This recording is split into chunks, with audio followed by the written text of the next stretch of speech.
বিড়ালের মতো 100 বছর না বেঁচে আমি বাঘের মতো একদিন বেঁচে যাব। প্রশাসন চুরি পড়ে বসে থাকুক না, আপনারা আমাদের মতো সাধারণ শিক্ষার্থীকে এভাবে যা ইচ্ছা তা ডিসিশন দিয়ে দেবেন, এটা তো আমরা মেনে নিব না।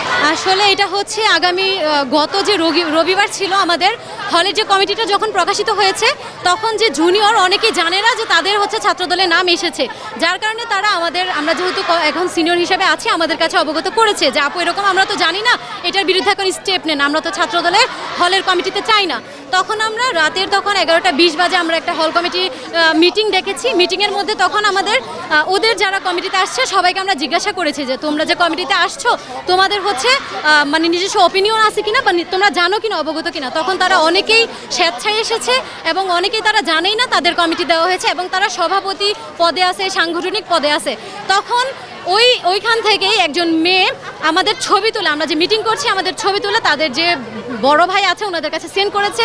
আমাদের একজন জুনিয়র ছিল, উনি দেখেছে বিষয়টা। পরে আমরা যখন তার কাছে দেখতে যাই তখন দেখলাম যে হ্যাঁ সত্যি সে আমাদের ছবি তুলে তার সিনিয়র ভাইয়ের কাছে এটা প্রেরণ করেছে।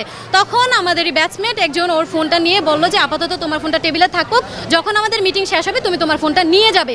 এরপরই আমাদের পরপর ম্যামরা চলে আসছে। ম্যাম থাকে বেলি রোড থেকে ম্যামের এখানে খবর গিয়েছে আমাদের হলে মারামারি হচ্ছে, অথচ আমাদের হলে এরকম কোনো কিছুই হচ্ছিল না।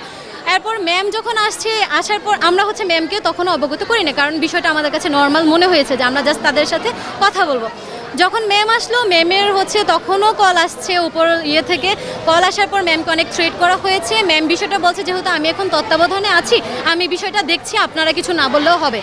ম্যাম সবাইকে সুন্দর করে বুঝিয়ে দিয়ে গেছে যে ঠিক আছে মা, যেহেতু ওরা রাজনীতি হলের ভিতরে চাচ্ছে না, তোমরা ক্যাম্পাসে রাজনীতি করো। কালার এক্সপার্ট ডার্ক স্যাপ এবং মাইল্ড অন হ্যান্ডস টেকনোলজি সমৃদ্ধ অরিক্স অ্যাডভান্স ডিটারজেন্ট পাউডার আপনার লন্ড্রি এক্সপার্ট।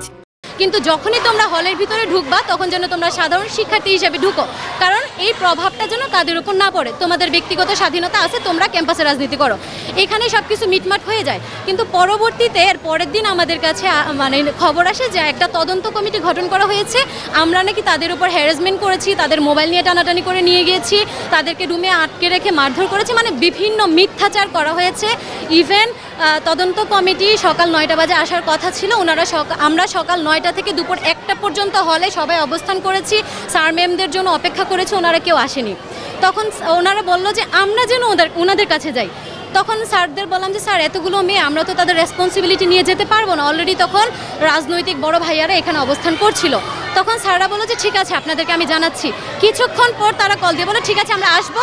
5 মিনিট পর আবার কল দিয়ে বলো আমরা আসতে পারবো না, আমাদের একটু পার্সোনাল সমস্যা, আমরা সিকিউরিটিহীনতায় ভুগতেছি, তোমাদের আসতে হবে। তাহলে আমার প্রশ্ন হচ্ছে, শিক্ষকরা যদি সিকিউরিটিহীনতায় ভোগার কারণে আমাদের প্রশাসন থেকে হলে না আসতে পারে, তাহলে আমরা 150 থেকে 200 জন মেয়েকে নিয়ে কিভাবে সেখানে যাই?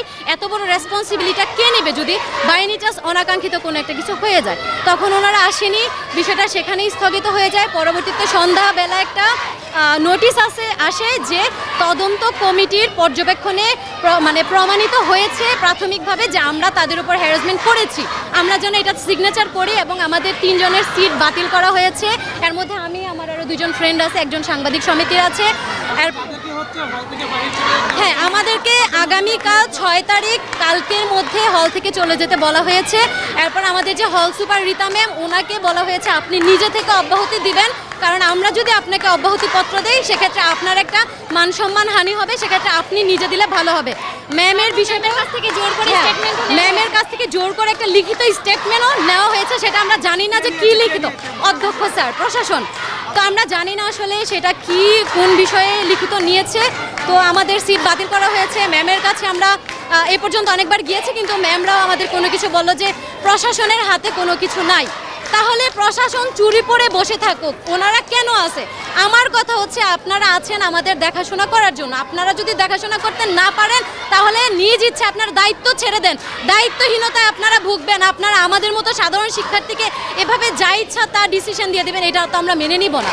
আমার কথা হচ্ছে বিড়ালের মতো 100 বছর না বেঁচে আমি বাঘের মতো একদিন বেঁচে যাব। তো প্রশাসনের কাছে এই একটা আমার অনুরোধ থাকবে যে আপনারা তদন্ত না করে কিভাবে একটা তদন্ত কমিটির সিদ্ধান্ত আমাদের উপর বর্তায় দেন। তদন্ত না করেই বলা হয়েছে যে অলরেডি সিদ্ধান্ত হয়ে গেছে, এটা তো প্রশাসন থেকে আমরা কামনা করি না।